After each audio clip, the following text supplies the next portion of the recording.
ओम नमः शिवाय भक्तों, हर हर महादेव। आप सभी का हमारे चैनल पुष्पा भक्ति कथा में हार्दिक स्वागत है।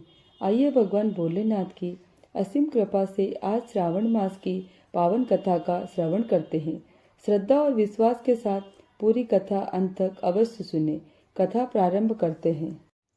श्रावण माह महात्म्य में 21वां अध्याय।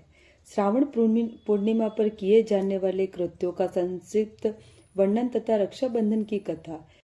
सनत कुमार बोले, हे दयानिधि, कृपा करके आप पौर्णमासी व्रत की विधि कहिए, क्योंकि हे स्वामी, इसका महात्म्य सुनने वाले की सर्वेच्छा बढ़ती है।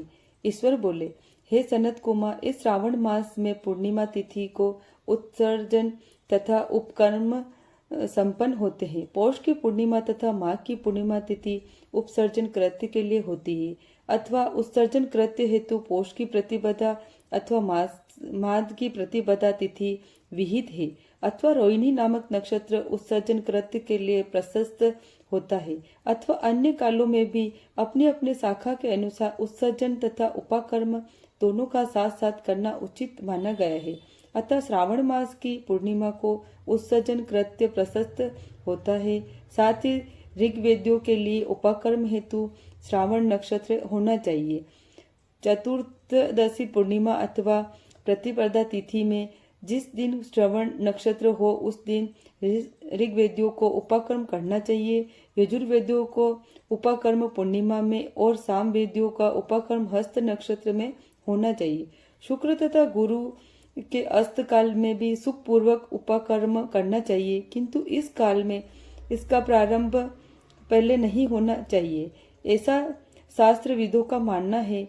अगर ग्रहण तथा संक्रांति के दूषित काल के अनंतर ही उसे करना चाहिए। हस्त के नक्षत्र युक्त पंचमी तिथि में अथवा भाद्रपद की पूर्णिमा तिथि में उपाकर्म करे। अपने अपने ग्रह सूत्र के अनुसार उत्सर्जन तथा उपाकर्म करे। अधिक मास आने पर इसे शुद्ध मास में करना चाहिए। ये दोनों कर्म आवश्यक है, अतः प्रत्येक वर्ष इसे नियम पूर्वक करना चाहिए। उपाकर्म की समाप्ति पर द्विजातियों के विद्यमान रहने पर स्त्रियों का सभा में सभा दीप पर निवेदन करना चाहिए। उस दीपों को आचार्य ग्रहण करे या किसी अन्य ब्राह्मण को प्रदान कर दे। दीप की विधि इस प्रकार है। सुवर्ण, चांदी अथवा तांबे के पात्र में सेर गेहूं भरकर गेहूं के आटे का दीपक बनाकर उसमें दीपक को जलाए। वह दीपक घी से अथवा तेल से भरा हुआ हो और 3 बत्तियों से युक्त हो। दक्षिणा तथा तांबूल सहित उस दीपक को ब्राह्मण को अर्पण कर दे। दीपक की तथा विप्र की विधिवत पूजा करके निम्न मंत्र बोले। शतशील सतांबुल सभा दीपो यमुत्तम अर्पितो देव देवस्य मम संतु मनोरमा। दक्षिण तथा तांबूल से युक्त यह उत्तम संभादीप मैंने देव को निवेदित किया है। मेरे मनोरथ अब पूर्ण हो। संभादीप प्रदान करने से पुत्र पौत्र आदि से युक्त कुल उज्ज्वलता को प्राप्त होता है और यश के साथ निरंतर बढ़ता है। इसे करने वाली स्त्री दूसरे जन्म में देव देवांतों के समान रूप प्राप्त करती है। वह स्त्री सौभाग्यवती हो जाती है और अपने पति की अत्यधिक प्रिय पात्र होती है। इस प्रकार 5 वर्ष तक इसे करने के पश्चात उद्यापन करना चाहिए और अपने सामर्थ्य के अनुसार भक्ति पूर्वक दक्षिणा देनी चाहिए। हे सनत कुमार, यह मैंने आपसे संभादीप तथा शुभ महात्म्य कह दिया। उसी रात्रि में श्रवणा कर्म का करना बताया गया है। इसके बाद वहाँ सर्प बलि की जाती है। अपना अपना ग्रह सूत्र देखकर यह दोनों कृत्य करने चाहिए। हयग्रीव का अवतार उसी तिथि से में कहा गया है, अतः इस तिथि में हयग्रीव जयंती का महोत्सव मनाना चाहिए। इसकी उपासना करने वालों के लिए यह उत्सव नित्य करना बताया गया है। श्रावण पूर्णिमा के दिन श्रवण नक्षत्र में भगवान श्री हरि हरिग्रीव के रूप में प्रकट हुए हैं और सर्वप्रथम उन्होंने सभी पापों का नाश करने वाले साम वेद का गान किया। इन्होंने सिंधु और वीरस्था नदियों के संगम स्थान में श्रवण नक्षत्र में जन्म लिया था, अतः श्रावणी के दिन वहां स्नान करना सभी मनोरथों को पूर्ण करने वाला होता है। उस दिन वहां षड धनुष चक्र तथा गदा धारण करने वाले विष्णु की विधिवत पूजा करे। इसके बाद सामगान का श्रवण करे, ब्राह्मणों की हर प्रकार से पूजा करे और अपने बंधु बांधवों के साथ वहां क्रीड़ा करे तथा भोजन करे। स्त्रियों को चाहिए कि उत्तम पति प्राप्त करने के उद्देश्य से जल क्रीड़ा करे। उस दिन अपने अपने देश में तथा घर में यह महोत्सव को मनाया जाना चाहिए तथा हयग्रीव की पूजा करनी चाहिए और इसके मंत्र का जाप करना चाहिए। यह मंत्र इस प्रकार है: आदि में प्रणव तथा उसके बाद नम शब्द लगाकर, बाद में भगवते धर्माय जोड़कर, उसके भी बाद में आत्म विशोधन शब्द की चतुर्थी विभक्ति आत्म विशोधन लगाना चाहिए। पुनः अंत में नम शब्द प्रयुक्त करने से 18 अक्षरों वाला ओम नमो भगवते धर्माय आत्म विशोधनाय मंत्र बनता है। यह मंत्र सभी सिद्धियां प्राप्त करने वाला और 6 प्रयोगों को सिद्ध करने वाला है। इस मंत्र का पुष्टचरण 18,18,000 जप का है। कलयुग में इसका पुष्टचरण इससे भी 4 गुना जप से होना चाहिए। इस प्रकार करने से हयग्रीव प्रसन्न होकर उत्तम वांछित फल प्रदान करते हैं। इसी पूर्णिमा के दिन रक्षाबंधन मनाया जाता है, जो सभी रोगों को दूर करने वाला तथा सभी अशुभों का नाश करने वाला है। हे मुनिश्रेष्ठ, इस प्रसंग में एक प्राचीन इतिहास सुनिए। इंद्र की विजय प्राप्त के लिए इंद्राणी ने जो किया था उसे मैं बता रहा हूँ।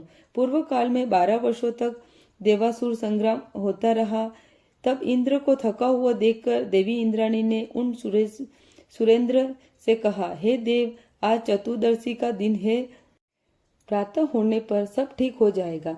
मैं रक्षाबंधन अनुष्ठान करूंगी, इससे आप अजय हो जाएंगे। और तब ऐसा कहकर इंद्राणी ने पूर्णमास के दिन मंगल कार्य संपन्न करके इंद्र के दाहिने हाथ में आनंददायक रक्षा बांध दी। उसके बाद ब्राह्मणों के द्वारा सब सत्यम किए गए तथा रक्षाबंधन से युक्त इंद्र ने दानव सेना पर आक्रमण किया और क्षण भर में उसे जीत लिया। इस प्रकार विजयी होकर इंद्र तीनों लोकों में पुनः प्रतापवान हो गए।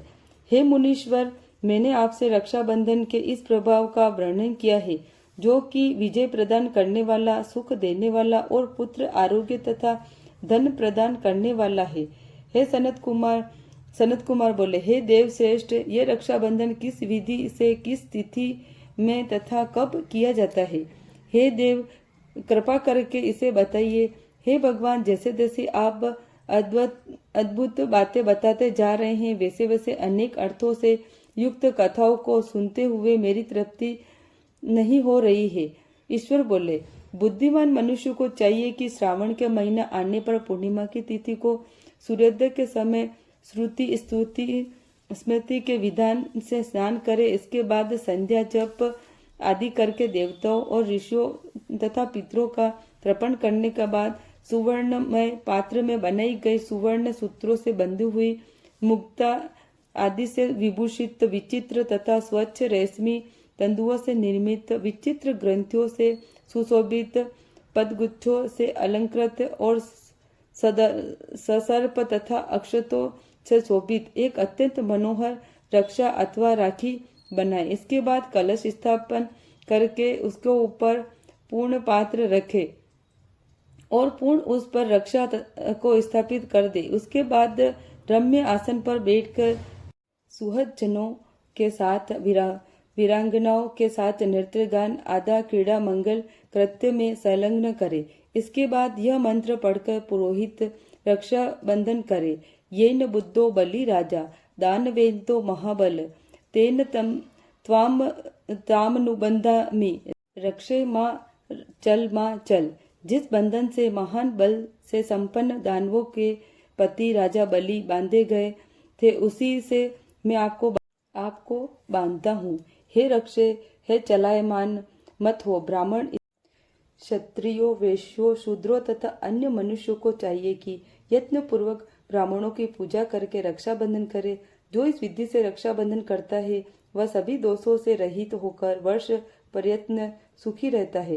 विधान को जानने वाला जो मनुष्य शुद्ध श्रावण मास में इस रक्षाबंधन अनुष्ठान को करता है वह पुत्रों तथा सुहृदजनों के साथ सहित एक वर्ष भर अत्यंत सुख से रहता है। उत्तम व्रत करने वालों को चाहिए कि भद्रा में रक्षाबंधन नहीं करे, क्योंकि भद्रा में बांधी गई रक्षा विपरीत फल देने वाली होती है। इस प्रकार श्री स्कंद पुराण के अंतर्गत ईश्वर सनत कुमार संवाद में श्रावण मास महात्म में उपकर्म विसर्जन, श्रावण कर्म, सर्प बलि, सभा दीप, हय ग्रीव जयंती, रक्षाबंधन विधि कथन नामक 21वां अध्याय पूर्ण होता है। ओम नमः शिवाय। हर हर महादेव। अगर आपको मेरी कथा पसंद आई हो तो परिवार तथा मित्रों के साथ अवश्य साझा करें। भगवान भोलेनाथ की असीम कृपा आप पर बनी रहे। हर हर महादेव। ओम नमः शिवाय। श्री शिवाय नमस्तुभ्यम।